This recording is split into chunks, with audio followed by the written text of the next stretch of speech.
Mas Tarik sendiri, kenapa tiba-tiba kepingin mengkritik Bupati Sehan Salim ini? Iya, Bang Karni, Assalamualaikum warahmatullahi wabarakatuh. Waalaikumsalam. Waalaikumsalam. Semoga sudah berbuka semua ini. Bang Karni, bapak-bapak narasumber semua, ibu-ibu yang hadir. Saya begini deh, ini problem dasarnya memang ruwet ya. Di saat kami semua ini melakukan koordinasi, kita setiap hari hampir video conference dengan para menteri, langsung dipimpin oleh Pak Menteri Dalam Negeri, kemudian kita juga koordinasi dengan Ibu Gubernur, di saat semua sedang melakukan komunikasi antar kabupaten kota, mana yang terbaik, kita cari cara bagaimana menyelesaikan ruwetnya ini, menyelesaikan problemnya ini. Tiba-tiba ada bupati yang bilang kerja seorang menteri, ya saya kira tidak pantas lah untuk diucapkan. Kan tersentak, Bang Karni. Kita ini memang ruwet, iya. Hari ini kita rasakan semuanya tentang itu. Dan kita semua, begitu kita diputuskan ada positif, begitu di tempat yang lain kota-kota besar positif, kemudian berefek kepada kabupaten kota yang lain. Nah, ini kan semua antisipasi mikirnya banyak hal. Bagaimana rumah sakit yang harus menyiapkan ruang isolasi, bagaimana tenaga medisnya, apalagi misalnya kalau dokter spesialisnya terbatas. Memang benar yang banyak dikatakan orang bahwa ya ini memang semua keadaan yang tidak normal. Ini kita ini sekarang ini kerja gila semua, Bang Karni. Nah, begitu saat kondisi kita ini semua bekerja mencari cara, mencari solusi dengan semua inovasi yang kita kerahkan, bekerja dan berpikir. Nah, ini tiba-tiba kita terhentak dengan ucapan-ucapan itu yang saya kira waktu itu saya terhentak juga. Jangan begini dong. Saya sampaikan, wah kalau begini ini bahaya. Apalagi misalnya menteri yang tentu kita ini berharap programnya bisa langsung share kepada kabupaten kota, nyampe langsung kepada masyarakat.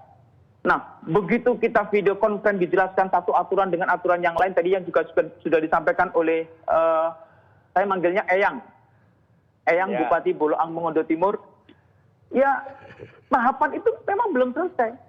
Bayangkan kita hari ini video conference, besok video conference lagi, lusanya video conference lagi. Nah, tentu semua tahapan-tahapan itu sedang kita lakukan telaah. Memang iya, bahwa problem yang hari ini kemudian memuncak itu ya problem karena tadi itu. Ada orang yang banyak merasa bahwa mereka harus mendapatkan bantuan. Mereka semua terdampak. Itu sejak awal kita rasakan. Orang mungkin awal punya tabungan, tapi akhirnya orang tidak punya tabungan sehingga mendapatkan pikiran mereka semua menjadi orang yang terdampak. Oke, soal itu menjadi reaksi saya. Kemudian begitu saya reaksi menyampaikan janganlah mengucap perkataan yang tidak pantas kepada seorang menteri. Sementara kita juga orang yang mengambil kebijakan yang itu juga harus berinovasi, berpikir bagaimana cara menyelesaikan masalahnya. Nah, kemudian ada video kedua lagi dari Eyang. Dan video yang kedua itu ya bagi saya juga ini ada banyak hal yang menurut saya harus saya konfrontasikan, harus saya konfirmasikan. Misalnya bilang soal Lumajang kemiskinan 12%. Nah, ini kan tidak benar. Kemudian menyampaikan soal bahasa yang menurut kami juga tidak pantas untuk masyarakat Lumajang. Ini kan juga hal yang menurut saya harus kami konfirmasikan supaya hal-hal yang demikian tidak lagi menjadi problem yang meluas. Oke. Kemudian saya ditanya wartawan, kok tidak dibalas? Nah, akhirnya ya sudah, ketika saya masih turun ke masyarakat, menyerahkan BLT dana desa, ketika saya sambil membagi bantuan, memastikan bahwa betul-betul tepat sasaran, ya saya sampaikan, nggak bisa diperbandingkan antara apa yang dilakukan oleh Eyang, Bupati Boloang Mongondo Timur, dengan kita yang di Lumajang. 1,2 juta orang ini dengan berbagai macam problem, dengan berbagai macam masalah, dengan kondisi yang tentu berbeda secara geografis. Nah, ini yang kami buka ruang untuk supaya sama-sama paham dengan segala logika yang kami haturkan. Maka dari itu kami juga terus menyampaikan kepada Eyang, Bupati Boloang Mongondo Timur, tentang berbagai program inovasi kami. saya sadar bahwa pasti akan ada banyak yang tumpang tindih. Pasti akan ada banyak data yang satu dengan yang lain pasti akan bersama-sama. Bahkan ada Bang Karni, suaminya dapat PKH, istrinya dapat BST, bantuan sosial tunai.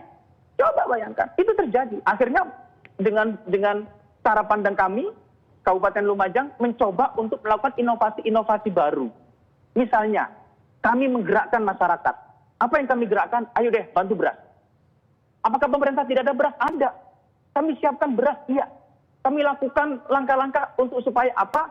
Bersama masyarakat yang banyak ini, supaya tadi itu tidak ada kecemburuan sosial. Dan di samping itu, kalau beras yang dari masyarakat diberikan kepada masyarakat, mau double, mau tidak double, tidak ada masalah. Uang itu dari masyarakat kok. Tidak ada urusannya dengan APBD. Mau misalnya yang dapat BLT dana desa, kemudian dia double dapat beras, tidak ada masalah. Nah itu yang saya maksud bahwa ini ada banyak ruang inovasi yang bisa dilakukan oleh daerah untuk menyelesaikan problemnya masing-masing. Untuk menyelesaikan urusan yang memang ini ruwet. Kenapa kami misalnya ada program ngeramut tonggo, beras yang dari masyarakat untuk masyarakat yang terdampak. Pendataannya kami libatkan namanya relawan serangga. Relawan-relawan ini yang turun ke masyarakat. Karena masyarakat hari ini, Bang Karni, tadi yang disampaikan para orang-orang yang terdampak itu, merasa bahwa musuh mereka hari ini itu pemerintah karena pendataannya bisa jadi salah. Bahwa RT RW yang mendata itu mementingkan saudara keluarganya. Maka kami mengajak masyarakat yang lain untuk ayo sama-sama data, sama-sama cross check. Sampai saya turun ke lapangan, ini nggak bisa kalau diatur dengan normal, nggak bisa. Saya perintahkan kepada desa, semua data PKH, BPNT, BLT dana desa, tempel di balai desa. Semua yang dapat beras, tempel di balai desa, tempel di masjid. Supaya apa? Supaya orang semua tahu tetangganya dapat apa tidak. Kalau tidak dapat, ada banyak mekanisme. Lapor desa, lapor camat, lapor saya, bisa datang ke tempat saya, rumah dinas saya, terbuka untuk semua itu. Nah, ini kan cara yang menurut saya banyak bisa dilakukan, tidak harus pada polemik untuk kemudian menyalahkan dengan cara pandang yang tadi, bahasa-bahasa yang menurut saya tidak pantas. Oke, soal itu kemudian clear pada posisi di mana saya menjelaskan hal yang ada di Kabupaten Lumajang. Nah, tapi kan memang ini lagi-lagi Bang Karni bahwa kondisi ini kondisinya tidak normal. Ada banyak masyarakat hari ini dua pilihan, hinaan dan cacian, pujian. Yang dapat memuji, yang nggak dapat menghina. Bener, saya mau protek data deh Bang Karni. Kalau misalnya di Kabupaten Lumajang, hari ini sumber dana bantuan itu mulai APBN, APBD provinsi, APBD kabupaten, APBD desa, masyarakat. Nah, kalau masyarakat tidak terkonsolidasi, orang akan dapat banyak. Sekarang banyak orang berjejer, tukang becak, bisa jadi tiap sore dia dapat. Tapi banyak orang yang tidak dapat. Nah, makanya saya ingin mengkonsolidasi masyarakat, supaya dalam satu kesatuan konsolidasi, bantuannya bisa lebih merata.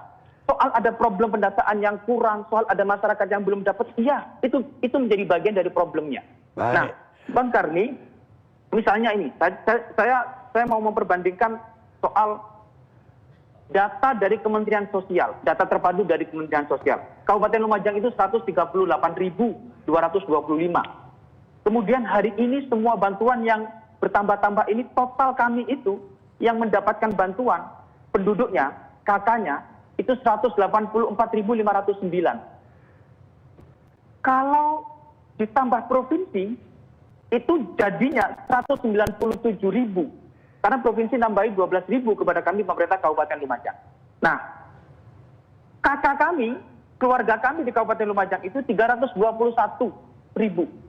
Jadi kalau di total semua yang dapat bantuan itu 61%. Dengan segala problemnya tadi itu. Bayangkan kalau 61% ini bagi kami di Kabupaten Lumajang, itu kan tinggal 127.000 yang dapat. Oke, sekarang masuk ke problem. Problem yang tadi saya sampaikan. Kalau ada yang tidak tepat sasaran, orang pindah, orang meninggal, maka pilihannya memang tiga. Validasi, transparansi, sama fleksibilitas. Betul yang disampaikan Eyang. Fleksibilitas itu hari ini ada di dana desa. Saya sampaikan, sudah, dana desa keluarkan dulu, dana desa cairkan dulu.